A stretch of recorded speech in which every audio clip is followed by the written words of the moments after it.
Salut, c'est Marco de Top for Phone. On se retrouve aujourd'hui pour la vidéo de test du Sony Xperia M4 Aqua Dual. Un nom un peu long, mais qui désigne le téléphone que vous voyez tout de suite devant vos yeux.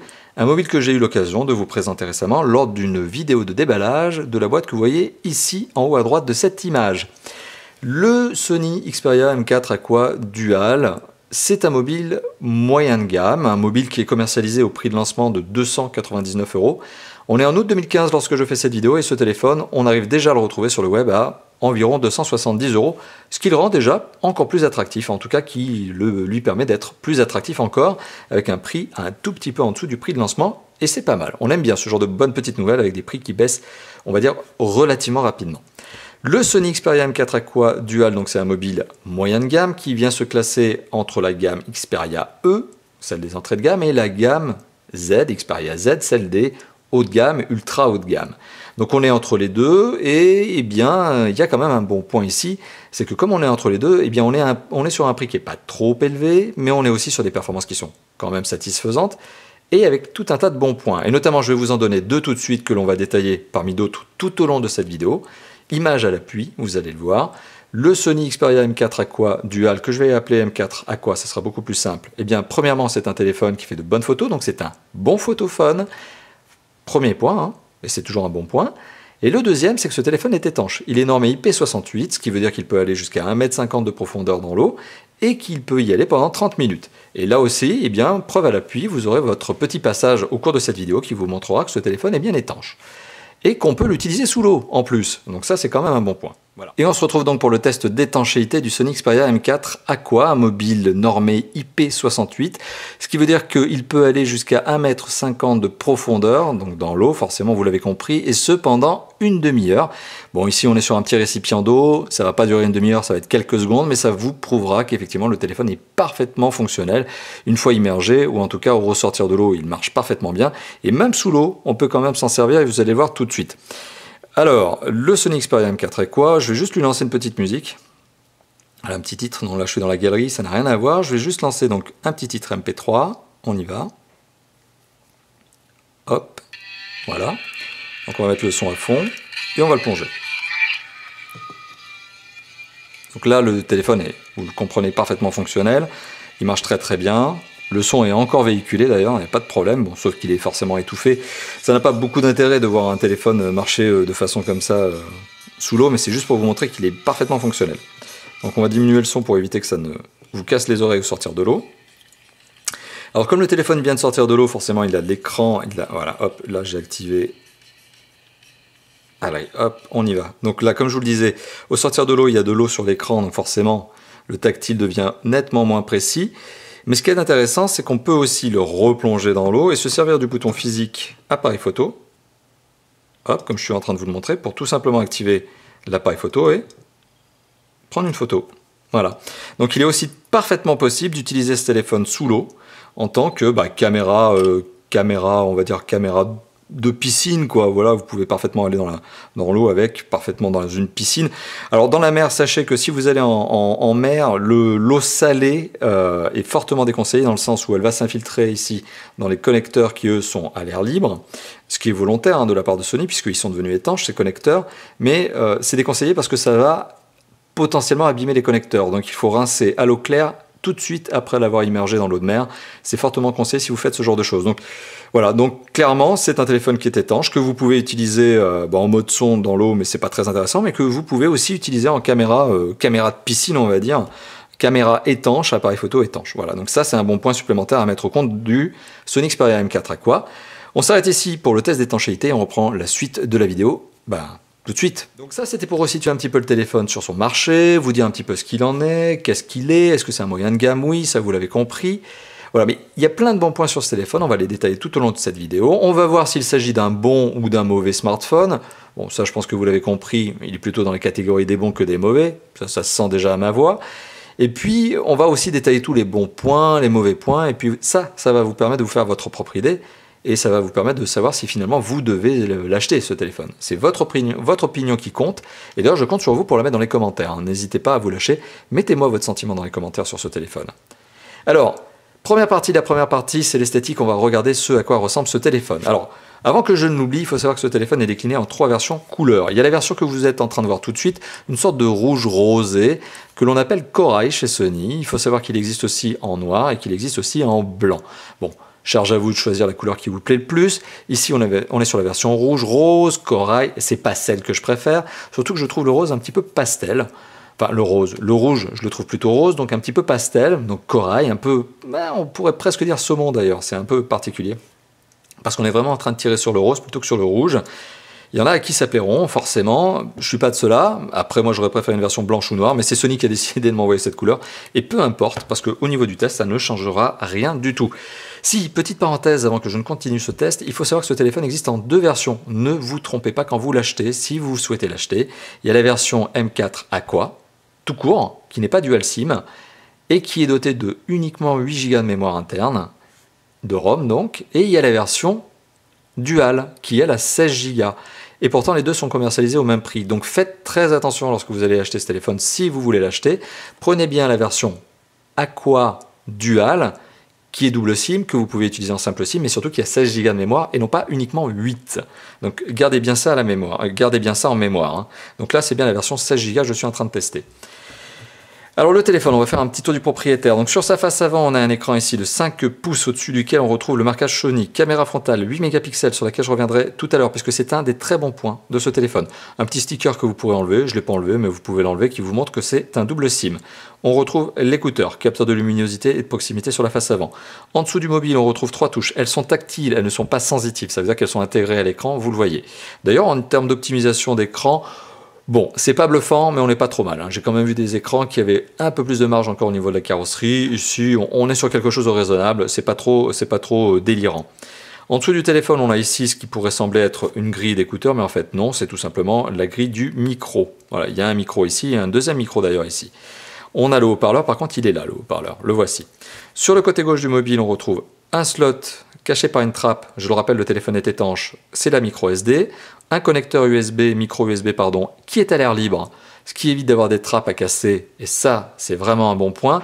Par contre, particularité, il est étanche, donc ça c'est le bon point. Conséquence, si vous plongez le téléphone dans l'eau, notamment l'eau salée, il est fortement recommandé de laver le téléphone tout de suite à l'eau claire derrière pour éviter justement d'avoir une sorte d'effet de corrosion lié au sel marin. Donc faites très attention lorsque vous plongez ce téléphone dans l'eau. Si c'est dans l'eau d'une piscine, ça devrait aller. Si c'est dans l'eau de la mer, de l'océan, eh bien tout simplement lavez-le très rapidement derrière pour éviter l'oxydation, la corrosion, je ne sais pas comment on pourrait le dire, mais en tout cas voilà, c'est l'oxydation-corrosion des connecteurs. C'est exactement la même chose pour le jack 3.5 sur le dessus, qui est lui aussi à l'air libre. Entrée micro tertiaire, donc on en a 3, hein, primaire, secondaire, tertiaire. Donc on a 3 entrées micro pour réduire le bruit ambiant lorsque vous êtes en appel et lorsque vous faites des vidéos. Sur le côté droit du mobile, on a une trappe pour les 2 cartes SIM, puisqu'on est sur la version double SIM. On a aussi le bouton on-off, typique forme style Sony. Voilà, c'est un style que l'on a déjà vu apparaître il y a au moins 2 ans, et c'est typique Sony, désormais c'est leur marque de fabrique, un peu comme le design général de ce mobile d'ailleurs. Le bouton de contrôle de volume plus-moins, et le bouton raccourci appareil photo, parce qu'il y a un raccourci physique appareil photo. Sur le dessous, on vient d'en parler, à l'arrière du mobile, une plaque. Alors c'est une plaque en plastique, contrairement au Sony Xperia Z qui ont un dos en verre, qui est aussi traité anti-rayon, anti-casse. Là, et ça s'entend d'ailleurs un petit peu, on est sur du plastique. Particularité, c'est un plastique qui est donc potentiellement exposé à la rayure. Je n'ai pas eu l'occasion d'avoir suffisamment de recul au niveau de l'utilisation de ce téléphone, donc je ne peux pas vous dire si ce téléphone est exposé à la rayure. Mais il y a de fortes chances qu'avec un dos en verre aussi à fleur justement du dos de carrosserie, ben voilà, il est probable, fort probable que ce téléphone prenne des rayures sur le dos en plastique. Marquage Sony à l'arrière, marquage NFC parce que ce téléphone est doté du NFC et ça vous donne l'endroit où se trouve l'antenne, ici. On a aussi le capteur photo 13 mégapixels à l'arrière avec son flash LED, un capteur 13 mégapixels lequel possède un tout petit anneau métallique qui lui permet d'avoir une petite excroissance, donc il y a un petit effet au niveau de l'anneau métallique qui permet justement d'éviter probablement de rayer le capteur photo. Donc à force de faire ça, en raison de cet anneau métallique, vous avez un peu de chance d'éviter de voir des rayures apparaître trop vite sur le capteur photo. Encore un bon petit point. Comme quoi les ingénieurs de Sony, eh ben, ils savent faire des beaux designs. Bon, c'est typique Sony, hein, donc là on ne se trompe pas, hein, c'est typiquement le code le stylistique de Sony. Mais en plus ils savent faire ces petits détails là, ces petits détails qui ont l'air de rien, mais qui permettent de prolonger un petit peu la longévité, la durée de vie des smartphones. Bon, après le dos en plastique, ça c'est autre chose, c'est probablement destiné à réduire le poids, 135 grammes, et 2, le coût de fabrication forcément. Alors, justement, je viens de vous parler du poids, je vais vous parler des dimensions. On est sur un téléphone qui fait 14,5 cm de long, 7,3 cm de large, 7 mm d'épaisseur, donc 0,7 cm d'épaisseur. On est sur un téléphone plutôt fin, donc on peut même le catégoriser dans la catégorie des ultra fins, qui n'est pas lourd, qui a des dimensions qui sont tout à fait bonnes pour un smartphone de 5 pouces, donc il n'y a rien de déraisonnable, mais c'est un smartphone que vous ne pourrez pas utiliser à une seule main, tout simplement parce que votre pouce ne fera jamais la diagonale en tenant de manière sécurisée le téléphone. C'est-à-dire que si vous vous amusez à tenir le téléphone n'importe comment, oui, vous pouvez parfaitement faire la diagonale, mais là le téléphone il devient un peu sujet à la chute. Si vous voulez vraiment utiliser ce téléphone, c'est avec les deux mains pour taper les SMS. Voilà, donc il n'y a pas d'échappatoire, c'est un phablette, 5 pouces avec les deux mains. Vous pouvez le glisser dans une poche arrière de jean, il est plutôt fin et il a une bonne rigidité. Donc on est vraiment sur un téléphone qui est plutôt satisfaisant sur tous ces aspects-là. Termes de qualité de fabrication, on est sur du très haut niveau, on est sur du Sony, donc les éléments sont parfaitement placés, les boutons sont, quand je dis parfaitement placés, c'est-à-dire parfaitement ajustés. Les boutons n'ont pas de jeu. Maintenant, justement, je parle du placement. Alors je trouve malheureusement en choix ergonomique, mais c'est lié notamment à cette contrainte d'emplacement double SIM, je trouve que les boutons sont assez mal placés pour le coup. En fait, on a vraiment un mal fou à s'y faire, ou en tout cas moi j'ai eu énormément de mal à m'y faire pendant mes 2 semaines de test, c'est-à-dire que les mains, les doigts, j'avais vraiment du mal à les positionner, et pourtant voilà, les boutons sont placés sur le côté droit, ils sont tous sur le côté droit. Un droitier pourrait trouver ça un peu difficile, vous voyez, si j'essaie d'utiliser ma main droite pour atteindre le raccourci appareil photo, pas possible. Un gaucher, je suis gaucher, c'est déjà un peu plus facile, mais c'est pas idéal, donc il y a un petit truc là, les boutons sont relativement mal placés, ils sont trop près les uns des autres, ou tout simplement sur la même tranche. Il aurait fallu mettre par exemple le bouton raccourci appareil photo sur un côté et les autres de l'autre, ou etc. Il aurait fallu trouver peut-être une optimisation au niveau du placement des boutons. C'est sans doute le point faible, je trouve, au niveau du design. En tout cas, c'est mon appréciation, mais je trouve que c'est le point faible au niveau du design de ce téléphone, puisque pour le reste, finalement, il est vraiment pas mal. Il est vraiment pas mal au niveau du design. Alors maintenant, il est temps de parler de l'image et du son. Alors, l'image, un écran HD Ready, 720p, c'est pas un Full HD, donc 1280 pixels par 720 pixels, 720p, pas 1080p. On est sur un écran de 5 pouces, donc ça donne une densité de 293 ppp, pixels par pouce. On est juste à la limite des 300, donc ce qui fait qu'on a quand même une image qui est tout à fait bonne, tout à fait de bonne qualité, acceptable. Alors si je lance une petite vidéo pour vous permettre de vous faire votre propre idée là-dessus, et après je lancerai un peu de son pour vous donner une idée de la qualité du son avec un MP3. Donc là pour le coup j'utilise l'application VLC, je n'utilise pas l'application vidéo de base. Pourquoi? Parce que l'application vidéo de base qui s'appelle Vidéo, eh bien elle ne lit pas les formats AVI de base. Et donc j'ai dû installer VLC pour lire cette vidéo. Voilà, on va accélérer un petit peu dans la vidéo. Donc on est sur une vidéo 1080p. Pourquoi je vous dis ça? Parce que la vidéo a un poids qui est donc conséquent, un fichier lourd, et pourtant le téléphone arrive à la lire. Alors on est en 720p, l'écran reste à 720p, même si vous mettez une vidéo 1080p. Mais ce qui est intéressant, c'est que le téléphone a les performances suffisantes pour lire la vidéo et l'afficher sur un écran 720p. Voilà, donc l'image est belle, l'image est fluide, pas de ralentissement, et ça, c'est encore un bon point supplémentaire à mettre au compte de ce téléphone. Au niveau du son, alors pour le coup, je vais quand même utiliser l'application de base fournie par Sony, le plutôt beau, plutôt bon lecteur MP3 Sony qui s'appelle Music, qui est l'ancien Walkman qui a été rebrandé, rebadgé. Voilà. Et ça va me permettre de vous faire écouter le son du haut-parleur. Donc qui est bien celui qui est positionné sur la tranche. Le son est au maximum.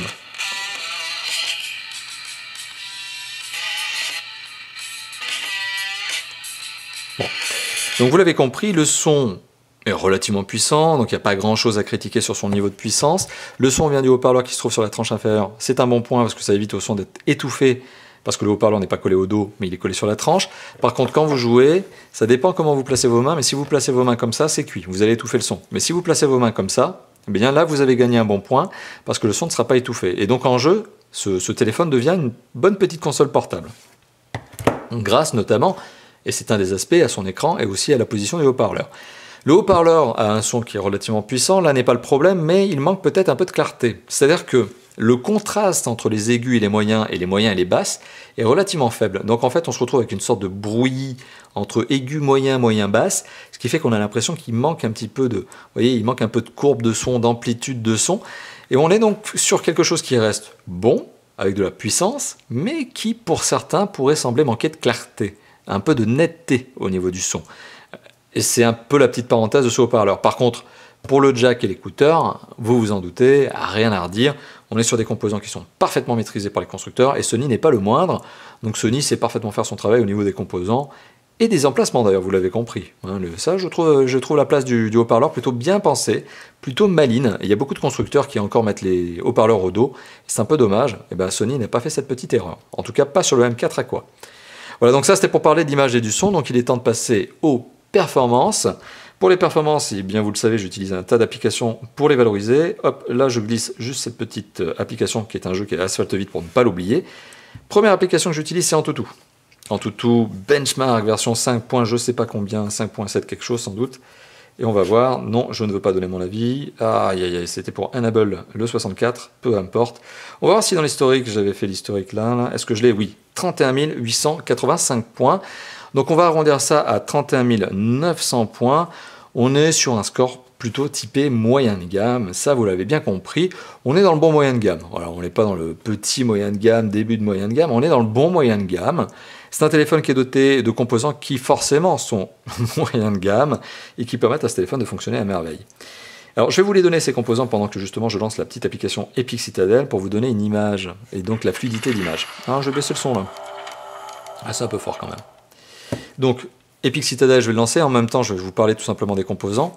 Donc on est sur un processeur qui est un processeur Qualcomm, Snapdragon 615, processeur Qualcomm moyen de gamme, rien d'étonnant, qui est donc un 4 cœurs plus 4 cœurs, donc c'est un 4 cœurs cadencé à 1,5 GHz et un 4 cœurs cadencé à 1 GHz, voilà. Donc il y a un petit peu de fluctuation, c'est pour la consommation énergétique, bon point. Donc en théorie le téléphone n'est pas énergivore, ou en tout cas pas démesurément par le biais du processeur. Processeur de calcul CPU qui s'accompagne d'un processeur graphique, qui, ça va de soi, ça parlera aux connaisseurs, est un Adreno 405, mais c'est en toute logique que je vous dis ça, si vous connaissez, puisque le processeur de calcul est un 615 Snapdragon. L'image est fluide, l'image est tout à fait fluide dans le sens où eh bien, on a une moyenne obtenue sur Epic Citadel de 47,1 images par seconde. Et vous le voyez ici, le score oscille entre 40, 50 et même 60. L'image est fluide, on a des environnements qui sont compliqués, avec de la texture, beaucoup d'éléments 3D. Ça marche à merveille. Le téléphone donne eh bien, ici une démo de jeu 3D, mais qui marche parfaitement bien. Vous l'avez vu, c'est fluide. Voilà, rien à redire. L'image est belle d'ailleurs en plus, pour confirmer qu'il s'agit d'un bon écran. D'ailleurs, quand je vous dis que l'image est belle, très bonne luminosité, hein, exceptionnellement bonne luminosité de cet écran. Le contraste, lui, et les couleurs sont tout à fait normales, il n'y a rien de très étonnant là-dessus, c'est plutôt bon sur ces aspects-là. Mais c'est la lumière qui est vraiment très très très bonne, très puissante, ça a du peps. Et notamment, ça contrebalance pas mal, si vous êtes en extérieur, la lumière extérieure qui pourrait un petit peu vous éblouir, qui pourrait un peu atténuer la qualité de l'image, voire même la rendre illisible sur certains mobiles. Ici, la luminosité est très très punchy, et c'est vraiment bien, parce que voilà, ça vous permet d'avoir une image assez satisfaisante, même en conditions lumineuses très fortes. On va lancer un petit Asphalt 8 pour se faire une idée des performances, ce qui va me permettre aussi de vous confirmer que ce téléphone est un téléphone de jeu. Vous pouvez parfaitement vous en servir comme petite console portable, ce qui est pas mal puisqu'on est chez Sony. On ne vous refera pas le sens de l'histoire, mais vous savez que Sony est quand même un constructeur, on le rappelle, de télé, donc ils savent faire des écrans. C'est un constructeur aussi de consoles de jeux, donc ils savent faire des consoles de jeux. Donc ils ont quand même une certaine expérience, on va dire, et on va dire que même dans l'ADN de Sony, il y a pas mal d'éléments comme ça qui se ressentent, hein, notamment qualité d'image, on sait qu'ils sont vachement pointus là-dessus, vachement attentifs à ça. Qualité, expérience de jeu, on sait qu'ils aiment beaucoup avoir des téléphones qui savent faire du jeu. Donc voilà, c'est vraiment le côté Sony qui revient ici, et on va pas s'en plaindre, vraiment on va pas s'en plaindre. Alors hop, on va lancer Asphalt 8, ça va nous permettre de nous faire une petite idée donc sur la performance 3D du téléphone. Bon, là, je vous le lance, c'est vraiment pour le principe, parce que finalement, je vous le dis, il n'y a aucun problème. Il n'y a aucun problème. On l'a vu notamment avec Epic Citadel. Temps de chargement un peu long, malheureusement, comme toujours. Si vous êtes habitué aux vidéos de Top 4 Fun, vous le savez, Asphalt 8 est un jeu qui est particulièrement long en temps de chargement. Voilà, donc particulièrement long, donc on va attendre encore un petit peu. Hein.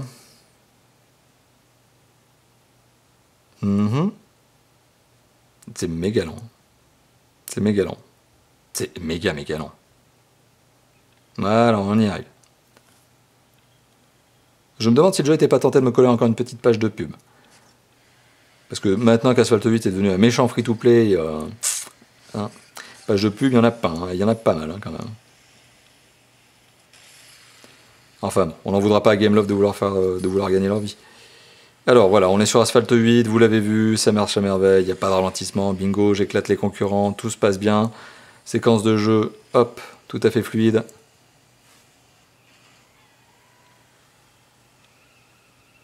Voilà, donc on n'est peut-être pas sur l'Adreno le plus performant qui soit, on n'est probablement pas sur le Snapdragon le plus performant qui soit, puisqu'on est sur un 600 et non pas un 800. Mais malgré tout, vous l'avez vu, c'est fluide, ça marche très très bien. Hop, on y va. Voilà, séquence de jeu complètement, vous vous en doutez, validée. Voilà. Donc une bonne petite console de jeu portable sur des jeux comme Asphalt 8, mais même des gros jeux 3D encore plus gourmands comme Modern Combat 5, eh bien ça marche parfaitement bien sur ce téléphone. Alors je vous ai parlé des performances, je vous ai parlé de la RAM notamment, mais je vous ai pas parlé de la ROM. Alors, je vous l'ai dit en début de vidéo, ce téléphone existe en 8 Go et 16 Go, et pourtant les deux versions sont au même prix. L'une est simple SIM, la 8 Go, l'autre est double SIM, la 16 Go. Bon, c'est un peu étonnant de la part de Sony d'avoir choisi ce genre de système, mais quoi qu'il en soit, prenez la version 16 Go, parce que la version 16 Go vous offre 11,1 gigaoctets de mémoire disponible lors du premier démarrage, parce qu'il y a pas mal de petites applications qui viennent grignoter quand même près d'1 giga à elles seules. Si vous prenez la version 8 Go, vous allez vous retrouver avec un petit peu moins de 2 Go de mémoire disponible pour l'utilisateur pour installer les applications et tout ça. Et ça devient très très juste, très limité. Donc ne faites pas l'erreur de prendre la version 8 Go, ne cherchez pas. Si on vous propose la version 8 Go, vous êtes gentil, vous dites au vendeur non, non, j'en veux pas. Vous dites je veux la version 16 Go et vous la trouverez parce que dans le commerce, c'est celle qui finalement est vendue. La version 8 Go, elle est extrêmement marginale parce que comme je vous l'ai dit, elle est au même prix. Donc bon, faites pas d'erreur. 16 Go donc, qui se transforme en 11,1 Go, que vous pouvez bien sûr compléter, vous l'avez compris, je vous ai montré l'emplacement micro SD, que vous pouvez compléter par une micro SD sur ce téléphone, sachant que le constructeur revendique eh bien, la capacité de lire les micro SD allant jusqu'à 200 Go. Alors pourquoi je vous dis ça, 200 Go? Le chiffre n'est pas étonnant, il n'est pas venu, enfin si, il est étonnant quand même, 200 Go en micro SD, c'est assez étonnant, mais le chiffre n'est pas né de nulle part, c'est tout simplement que ce téléphone a été testé avec un certain nombre de cartes micro SD par le constructeur pour valider qu'il était capable de lire des 16, des 32, des 64, des 128, y compris la toute dernière 200 Go de SanDisk. D'ailleurs, une micro SD que je vous ai présentée chez Top 4 Phone, vous avez une vidéo qui vous présente la micro SD de 200 Go de SanDisk, et bien sachez que ce téléphone est capable de la lire. Voilà, tout simplement, donc les ingénieurs de Sony, les testeurs de Sony ont validé le fait que ce téléphone pouvait lire toutes les cartes micro SD indépendamment de leur capacité. Après, c'est peut-être une question de qualité. Si vous achetez une carte micro SD cheap à 10 balles pour 32 Go, vous étonnez pas, ça sera une mauvaise carte micro SD. Prenez des classes 10 et avec des classes 10, vous êtes tranquille. Donc voilà, donc micro SD allant jusqu'à 200 Go. Regardez tout simplement la vidéo de présentation de la SanDisk micro SD 200 Go, vous verrez que ça peut être une bonne opportunité que d'ajouter beaucoup de mémoire sur ce genre de téléphone. Même si la carte micro SD vaut quand même assez cher. Voilà, donc ça c'était pour vous parler des performances. Il est donc temps de parler de la connectivité. Alors connectivité, on s'en doute, elle est ultra complète. Ce téléphone il fait tout, il est connecté, il a toutes les connectivités du moment. Donc voilà, là je vous montre juste ça, mais c'est un petit peu pour illustrer mon propos. Ce téléphone est un quadriband GSM. Vous pouvez l'amener avec vous partout dans le monde pour émettre et recevoir vos SMS. Comme d'habitude, je me répète, mais c'est devenu un petit peu le classique sur tous les téléphones testés en 2015, voire même 2014 chez Top 4 Phone. Quadriband GSM, vous l'amenez avec vous partout dans le monde, il n'y a pas de problème de connexion sur le réseau GSM, c'est-à-dire appel et texto. C'est aussi un téléphone 4G, LTE, 3G, 2G. Bon, les 2G, 3G valent c'est une information que je vous donne, mais c'est vraiment pour le principe, parce que certains d'entre vous me posent la question, quand un téléphone 4G, est-ce qu'il peut être 2G, 3G? Oui, je vous confirme, quand il est 4G, il est aussi 3G, 2G. Mais bon, voilà, c'est pour ça que je vous donne cette information-là. On est sur des 4G LTE qui utilisent toutes les fréquences nécessaires à la France, bien sûr, donc aucun problème à ce niveau-là. L'accroche est bonne. Il n'y a pas eu de décrochage intempestif de ce téléphone pendant ma phase de test.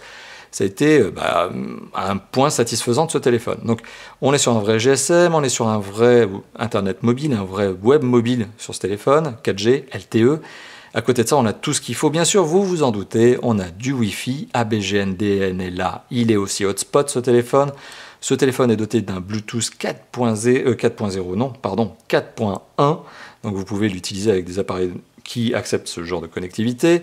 C'est très utile notamment pour des voitures qui sont des fois un petit peu capricieuses au niveau du Bluetooth.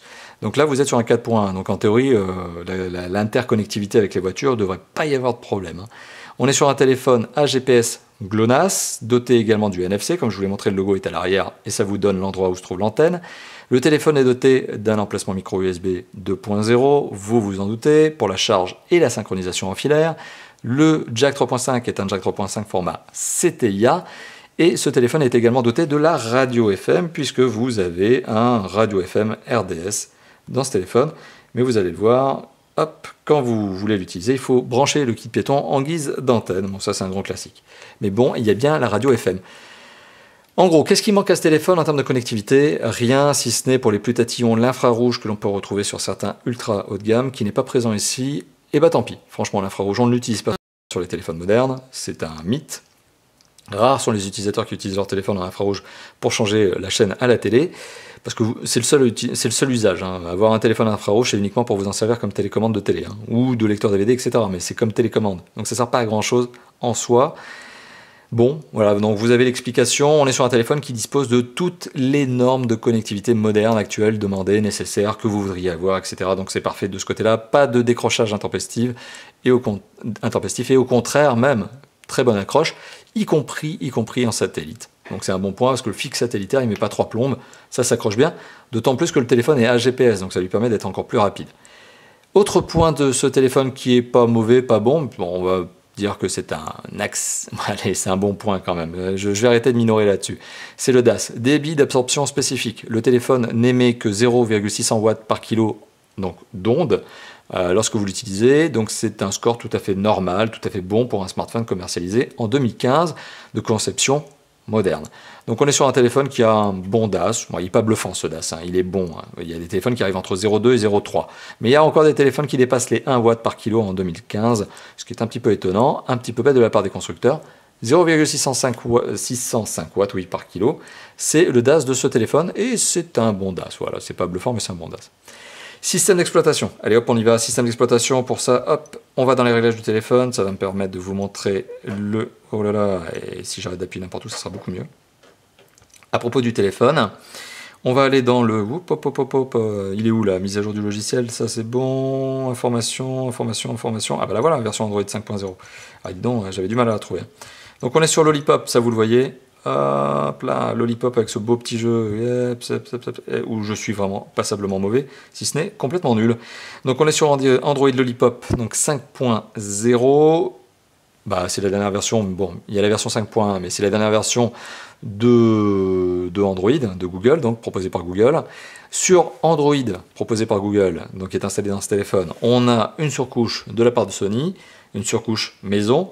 Alors une surcouche qui va vous proposer notamment du design, un peu de traitement au niveau des icônes, très léger, un petit peu de fond d'écran, voilà, quelques widgets, un petit peu de travail au niveau de l'application photo, et c'est principalement là où vous allez sentir la différence, quelques applications supplémentaires, quelques fonctionnalités supplémentaires. Donc on va aller dans le détail, on va regarder ça tout de suite. Au niveau du lecteur MP3, il s'agit de musique. Ce lecteur MP3 est un bon lecteur MP3. Il vous permet notamment de bénéficier d'un certain nombre de réglages sonores. Il faut savoir que Sony a quand même placé 3 niveaux d'options sonores dans ce téléphone, enfin 3 modes d'optimisation sonore. Alors je ne vais pas m'étaler là-dessus parce que franchement ça devient too much, hein, parce que je veux bien aller dans le détail, mais il ne faut pas non plus aller dans l'ultra détail. Mais on a donc du Clear Audio Plus qui s'appelle Audio Clair, ici vous le voyez là, donc la traduction c'est Audio Clear Plus, ça s'appelle Audio Clair Plus, mais donc voilà, donc on a cette option là qui vous permet d'améliorer la netteté du son, mais vous pouvez la désactiver et passer sur un mode équaliseur hein, si vous voulez aussi. Donc vous avez aussi le mode équaliseur manuel, hein, donc ça c'est à vous de voir. Donc voilà, vous avez ces options là de base, hein. Vous avez aussi un mode qui s'appelle Clear Bass pour amplifier un peu les basses, et X-Loud. Bon voilà, qui sont des normes maison Sony pour améliorer la qualité du son. Bon lecteur MP3, il a un bon design qui vous permet d'ailleurs en plus particularités supplémentaires, par exemple d'aller chercher directement des fichiers sur votre réseau local, donc votre box hein, par exemple, là, hop, on peut aller chercher de l'information et donc des MP3 stockés sur le réseau local.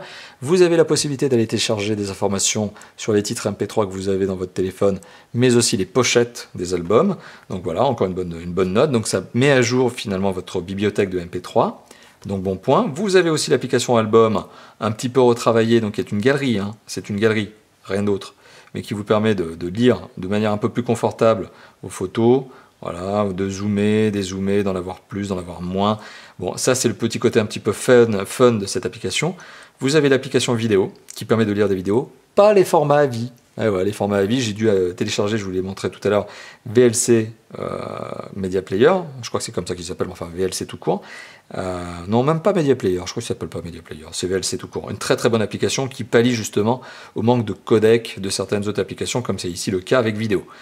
Et vous avez aussi PlayStation qui vous permet de synchroniser entre guillemets votre téléphone avec une PlayStation 4 si vous avez une PS4, ce qui n'est pas mon cas puisque j'ai une Xbox One, sacrilège.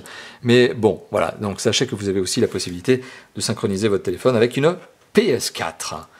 Voilà. Et puis il y a plein d'autres choses. Il y a plein d'autres choses puisque je vous l'ai montré. Il y a aussi, il y a deux choses, il y a deux modes sur lesquels je vais parler tout de suite, mais sur lesquels je reviendrai tout à l'heure lorsque je parlerai de l'autonomie du téléphone. C'est les modes, allez hop on y va, on essaie de retrouver notamment le mode alimentation, comment ça s'appelle déjà? Comment ça s'appelle? Est-ce que c'est dans affichage? Ah non, hop, on y revient, c'est gestion de l'alimentation, mais oui bien sûr. À force d'avoir l'œil collé quand même à l'écran, on a du mal à trouver les choses. Mode stamina, mode ultra stamina, mode batterie faible, etc. Il y a tout un tas de modes qui vous permettent de diminuer volontairement, tout de même, c'est volontaire, parce que vous les activez ou pas, hein, c'est de votre choix, hein, mais de diminuer les performances du mobile, donc ça c'est le mode stamina, voire même de réduire le nombre de fonctionnalités, ça c'est le mode ultra stamina. Ces deux modes sont là pour accroître l'autonomie du téléphone, parce que forcément vous allez dégrader les performances du mobile, bon ça tombe bien, il y a quand même un processeur Snapdragon 615, et c'est assez à propos, ou voire même de couper des choses, puisque dans le mode ultra stamina, le jeu vidéo, là, vous l'oubliez, hein, c'est pas la peine. Hein. Donc ça, c'était pour vous dire que vous avez deux options supplémentaires de la part de Sony qui sont bien pensées pour accroître l'autonomie du mobile. Bon, c'est à vous de voir si vous utilisez des jeux vidéo sur ce téléphone. Si vous ne les utilisez pas forcément, eh bien, vous pouvez utiliser la fonction Ultra Stamina pour booster à fond votre autonomie. Mais dans ce cas-là, vous êtes peut-être en train de prendre un téléphone surdimensionné par rapport à vos besoins. Parce que ce téléphone est quand même relativement puissant. Voilà, donc on a quand même deux options d'alimentation qui sont bien faites. En tout cas, deux fonctionnalités supplémentaires. Le mode appareil photo, on va y arriver tout de suite aussi, qui a une petite application, en tout cas un environnement qui a été retravaillé. Et il y a d'autres applications. Alors si on détaille les applications, qu'est-ce que l'on a sur ce téléphone? Hop, on y va. Alors on va les détailler très rapidement. Jeu Gameloft, inutile au possible, ce qui vous permet tout simplement de télécharger des jeux Gameloft. Voilà, donc ce que vous auriez pu avoir directement en allant dans le Play Store. Bon, c'est de l'application sponsorisée, ça se voit. Actualité de Social Life, pas très intéressant en soi. D'ailleurs, je me demande si je l'ai reconfiguré lors de mon démarrage. Ouais, non, je ne l'ai même pas fait. Bon, ce qui vous permet d'avoir un flux d'actu. On va pas s'attarder là-dessus. Hop, on revient en arrière. Ouais, non, je ne l'ai même pas configuré. Bon, désolé pour ce petit fail. Allez, on passe très rapidement. Qu'est-ce que l'on a d'autre? Je vous ai montré les applications musique, album, vidéo. Ok, What's New? Alors, What's New, c'est pareil, c'est un Play Store retravaillé avec des propositions d'applications, des propositions de jeux et aussi tout simplement des propositions de thèmes, puisque vous pouvez télécharger des thèmes pour votre téléphone, donc des designs, on va dire. Voilà, donc ça c'était le mode What's New, pas bluffant en soi, si ce n'est peut-être pour les thèmes. Qu'est-ce que l'on a dans Outils? Dans Outils, on a Sauvegarde qui vous permet de faire un backup, NeoReader qui est un lecteur de QR codes, ok, que vous auriez pu télécharger tout simplement.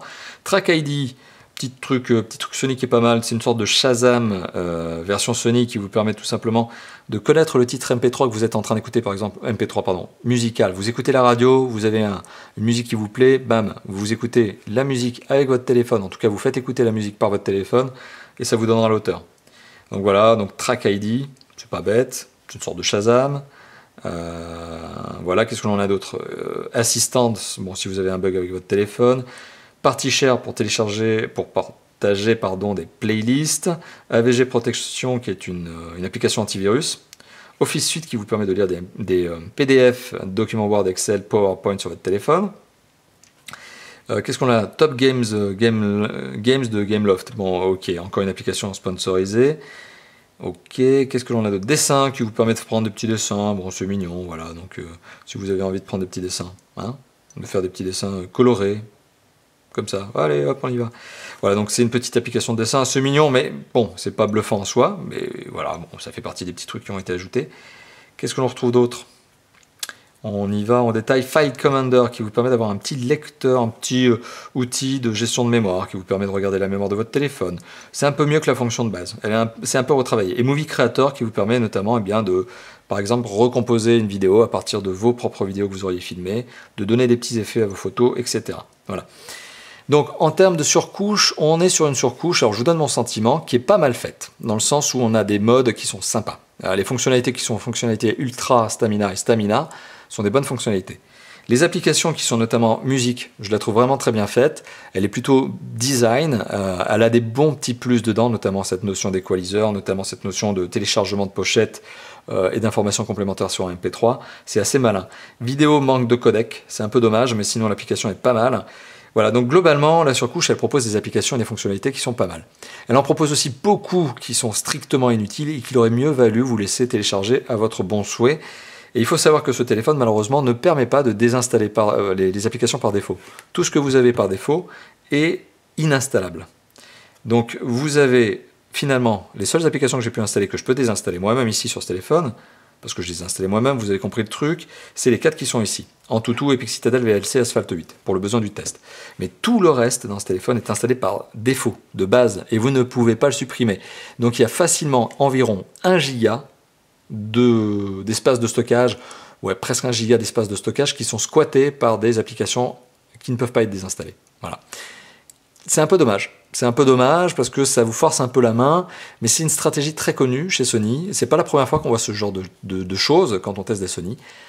Voilà, donc c'est pas très grave quand vous avez la version 16 Go. Quand vous avez la version 8 Go, bah là vous êtes en mode rageux parce que forcément vous perdez 1 giga pour rien. Et là ça vous énerve un peu. Et ça je vous comprends. Donc voilà, il faut prendre la version 16 Go. Voilà, donc je vous ai parlé de la surcouche, je vous ai parlé de la surcouche, des applications, du système d'exploitation. Donc il est temps de parler de l'usage. Alors l'autonomie du téléphone, je vous ai montré Ultra Stamina et Stamina. Je ne suis pas allé trop dans le détail, mais c'est des applications, enfin des fonctions qui vous permettent vraiment de réduire, mais fort l'usage du téléphone. Hein. Stamina déjà, c'est un mode qui dégrade les performances du mobile, mais Ultra Stamina, ça coupe beaucoup de choses. Ça vous empêche de faire pas mal de choses. Bon, ça ne vous coupe pas le Wi-Fi quand même, mais bon, ça réduit l'utilisation. Et ça améliore l'autonomie. Mais même si vous n'utilisez pas Stamina et Ultra Stamina, ce téléphone a une bonne autonomie. Alors le constructeur, il est quand même très généreux, parce que sur sa fiche produit, sur son argumentaire, le constructeur dit que ce téléphone est capable d'avoir jusqu'à 2 jours d'autonomie. Voilà, je vous le dis honnêtement, c'est un peu excessif. On est sur une batterie de 2400 mAh. Le téléphone, il n'est peut-être pas spécialement énergivore, mais il est énergivore, il mange de l'énergie comme n'importe quel autre téléphone. Alors c'est un téléphone qui, pour 1 heure de vidéo, consomme entre 20 et 22% de batterie, d'autonomie. Donc ce qui fait que c'est un téléphone qui dépasse la journée, avant d'être chargé, à moins que vous soyez tout le temps rivé sur de la vidéo, à faire 4 heures de jeu, et hop, au bout d'un moment ça va couper. 4 heures de jeu, c'est à peu près ce vers quoi il va couper. Mais c'est un téléphone qui dépassera la journée d'autonomie, qui arrivera à 1 jour 5, à peu près, 1,5, donc un jour et demi. 2 jours, c'est un peu limité quand même. Je trouve ça un petit peu optimiste de la part du constructeur. Sauf si Stamina, Ultra Stamina. Voilà, mais bon, globalement, on est sur une bonne autonomie quand même. Au niveau des capteurs photo, je vous l'évoquais en début de vidéo, on est sur du très bon. Donc on est sur du très bon. Et on est sur du très bon. Et voilà, ce qui fait que je vais vous les montrer tout de suite. Alors, sachez que 2 échantillons photos prises avec ce téléphone seront publiés sur le site de Top 4 Phone. Donc n'hésitez pas à vous rendre sur le site de Top 4 Phone pour vous faire votre propre idée, tout simplement au niveau de la qualité des photos. Donc là, je vais activer l'appareil photo avec le raccourci appareil photo sur lequel il faut appuyer un peu plus longtemps pour l'activer. Voilà. Donc là, on est en mode appareil photo dorsal. Voilà. Hop. On va taquiner un peu le téléphone pour vous montrer que l'autofocus se place. Voilà, il se place. Photo. C'est plutôt efficace. On est sur une photo qui se prend plutôt rapidement. La netteté de la photo est très bluffante. L'autofocus est bon. Une fois qu'il se place, il ne papillonne pas. Il faut vraiment le taquiner pour qu'il papillonne, qu'il se repositionne. Donc on est sur un autofocus qui est plutôt bon. Même bon, on va le dire comme ça. Les photos qui sont prises avec le 13 mégapixels dorsal sont bonnes. C'est un bon photophone. Maintenant, je fais une parenthèse supplémentaire. Vous savez que Sony est quand même un constructeur de capteurs photo. Alors, pour leurs propres appareils photo, puisque Sony est aussi un fabricant d'appareils photo, y compris Reflex, puisqu'ils ont la gamme Alpha, donc c'est quand même pas mal. Ils connaissent tous les métiers finalement. Sony, c'est vraiment un gros groupe qui connaissent vraiment pas mal de métiers high-tech. Et donc, y compris la photo.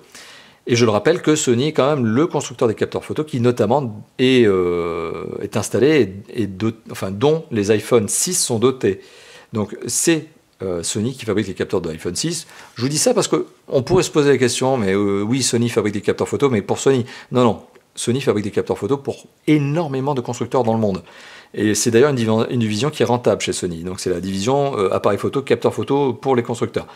Donc voilà, on est sur quelque chose qui est totalement maîtrisé par Sony. C'est ce sur quoi je voulais vraiment insister. On est sur des capteurs qui font très bien le taf.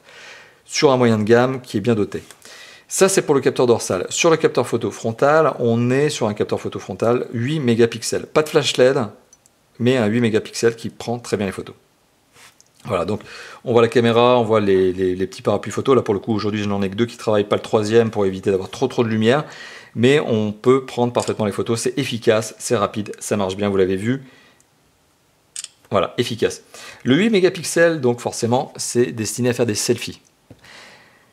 C'est un bon selfie phone. Alors, pas d'autofocus sur la face avant, pas de flash LED sur la face avant, alors que d'autres selfie phones sont plutôt dotés de ce genre de fonctionnalité. On est quand même sur un moyen de gamme, je le rappelle, moins de 300 €. Et le capteur 8 mégapixels prend des bonnes photos. Là encore, c'est quelque chose de satisfaisant. Voilà, le capteur photo de 8 mégapixels prend des bonnes photos. Et forcément, eh bien, c'est des selfies que vous n'aurez pas honte de partager, que ce soit par MMS, sur Facebook, ce que vous voulez, Snapchat, etc. Alors, ce n'est pas les photos qui sont les plus révolutionnaires, parce que j'insiste bien là-dessus, faut pas se tromper quand je dis que ce sont des bonnes photos, c'est pour un capteur photo de téléphone. Quand je dis que c'est un bon selfie phone, c'est en comparaison d'autres selfie phones. Ou en tout cas d'autres téléphones qui font des selfies. Voilà, donc on est sur un téléphone qui fait des bonnes photos. Capteur dorsal, capteur frontal, et vous m'avez bien compris, j'insiste bien là-dessus. Parce que c'est clairement un point fort de ce mobile. Hein. C'est un des gros points sur lesquels il se différencie par rapport aux autres constructeurs. Voilà, donc il est temps d'arriver à la conclusion de cette vidéo. Qu'est-ce que je pense du Sony Xperia M4 à quoi? Est-ce que c'est un bon mobile ou un mauvais mobile? Je vous le dis tout de suite, c'est un bon mobile. Vous l'avez compris tout au long de cette vidéo, d'ailleurs je l'ai dit directement en début de vidéo, on est sur un bon smartphone. Commercialisé à 300 €, on est sur du bon smartphone. Alors, 300 €, certains pourraient dire « Ah, c'est un petit peu cher », tout de même, on regarde les performances. Chose à laquelle je ne pourrais pas vraiment dire non, puisque c'est sûr que si vous comparez ça à du OnePlus One, par exemple, eh ben oui, les performances, elles sont un peu en dessous. Hein. Mais on est sur un moyen de gamme de marque, officiellement commercialisé en Europe, avec une commercialisation en magasin classique, par exemple, ou que vous pouvez acheter sur le web. Donc on est sur une marque célèbre, qui fabrique des téléphones cotés, qui sont bien pensés. Ici, on a une norme d'étanchéité.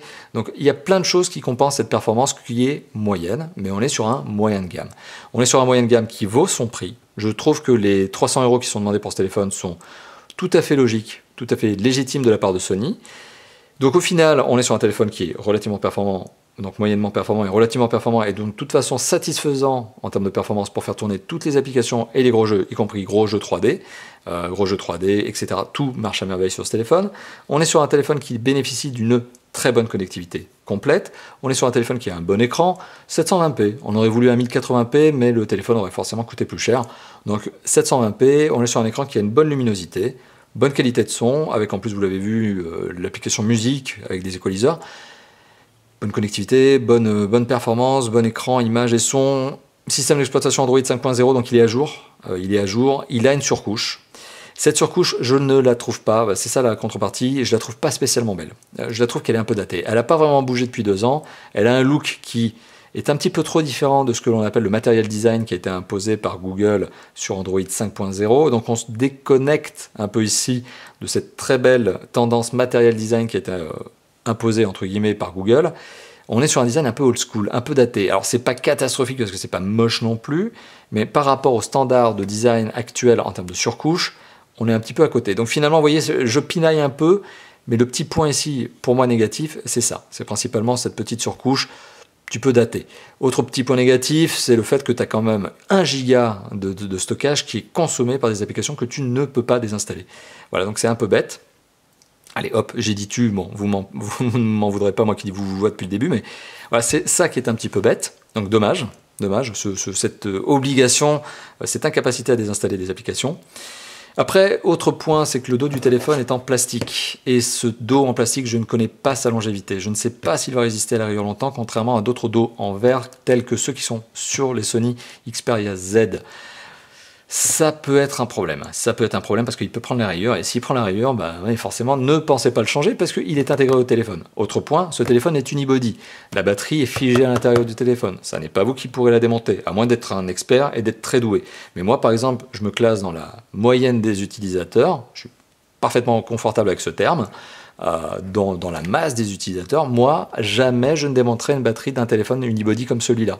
Parce que ça, pour moi, c'est clairement une belle bêtise que je risque de faire, quoi. Je risque de casser la vitre arrière, enfin la vitre, le plastique arrière. Bon, voilà, donc c'est un téléphone unibody. Pour certains, ça peut être un problème que de ne pas pouvoir enlever la batterie, puisque au bout d'un moment, elle va se fatiguer. Alors, pas tout de suite, peut-être dans 2 ans, peut-être dans 3 ans, mais pour certains, ça peut devenir problématique. Et je les comprends parfaitement, puisque c'est quelque chose qui devient un peu embêtant. Parce qu'il y a cette tendance aujourd'hui à avoir des téléphones unibody. Bon, soit. Voilà, donc il n'y a pas de grosses critiques. Vous l'avez compris tout au long de cette vidéo, je suis assez positif parce que je trouve ce téléphone bon. J'ai pas de grosses critiques à faire. Il y a quelques critiques, mais c'est pas des points qui sont vraiment mais sanctionnants. Ce sont pas des points mauvais.